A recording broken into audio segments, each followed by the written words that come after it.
Hey guys, welcome back to Symphony's Treasures, and in this video I'll be showing you how I add bling to this bridal wine glass.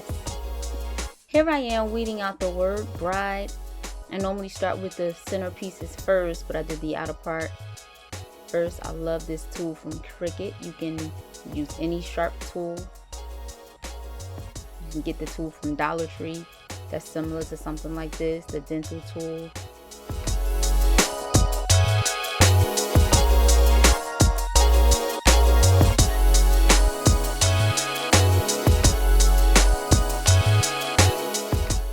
This diamond was very difficult. It was a very intricate design, so I had a little trouble weeding this out, but I think I did as best as I could. Next, I applied the word bride to the transfer tape, and I'm placing it here on the wine glass. I did wipe down my surface with alcohol and a paper towel before I applied it, because that's very important before you apply your permanent vinyl. I did take the dot out from the eye because the diamond is going to go in place of the dot, as you saw me weeding the diamond. I made sure that I applied it and firmly pressed down on it to make sure that everything was adhered to the glass. I did the diamond part last. Voila, that's done. If you have issues with the roundedness of the glass, you can cut slits in the transfer tape to make it easier so that you don't get any bubbling.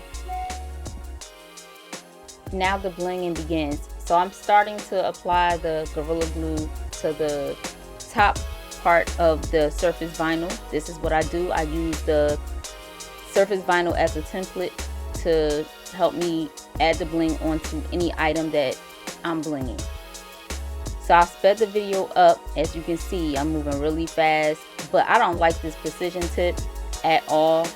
It's very difficult, and this is what I chose to use, so I just was finishing the video out with this tip.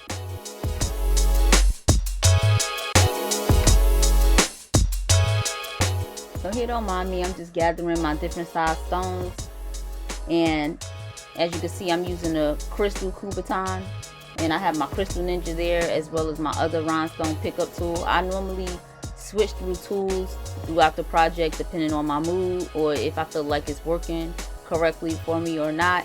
As you can see, now I'm working with the Crystal Ninja, and then right there in the background you see the blue one. That's my rhinestone pickup tool. I sell those on my website, symphoniestreasures.com, so if you're interested in purchasing a rhinestone tool, please visit there.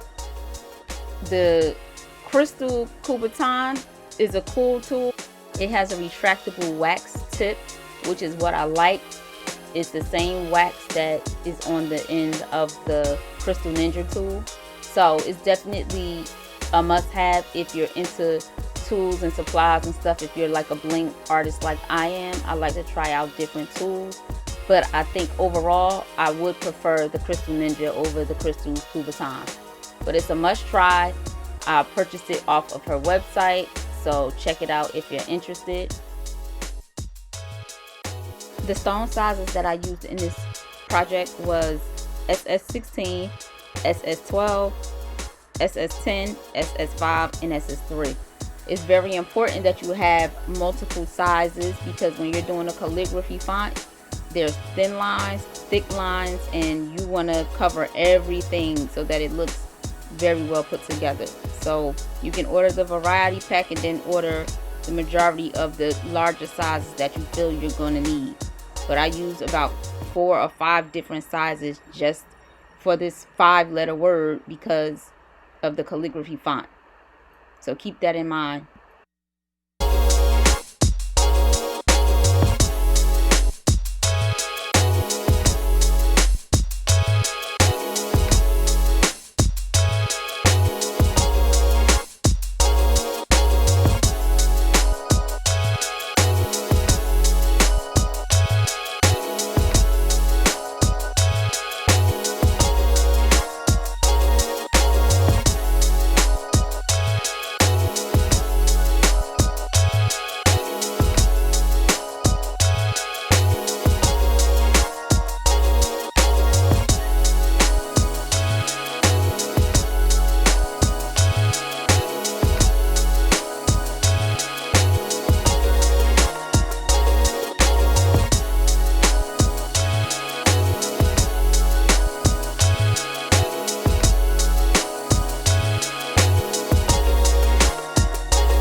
if you've noticed in the background, what I'm working on top of, this is nothing but a pool noodle from Dollar Tree that I cut and taped together to be able to hold my mugs, my tumblers, whatever it is I'm working on, as far as like a cup, to help me be able to get the angle and have it sit still.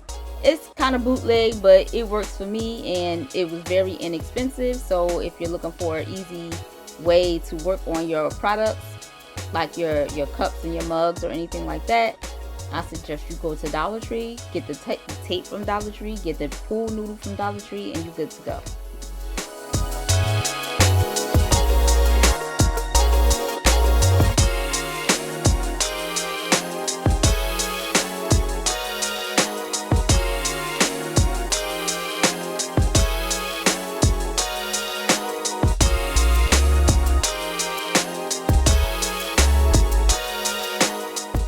Alright, so here I am finishing up on that last little detail. I'm looking at it to see if I can fix anything. It came out really good. I'm proud of it. Looks really nice. Now what I'm going to do is clean up any excess glue with a Q-tip and acetone. You can get both of these items from the Dollar Tree as well. And this is what I'm doing. You got to make sure that it's slightly dry but not dried all the way, and it wipes away. The acetone makes the glue disappear like it's never been there before, but you have to do it at the right time, right before it's dry, but not when it's wet. So here's the finished product, guys. Thank you guys for watching this video. Don't forget to comment, like, subscribe, hit that little bell button so you'll know anytime I post a video, and subscribe to my channel if you aren't already. Thank you guys for tuning in. I'll see you in the next video.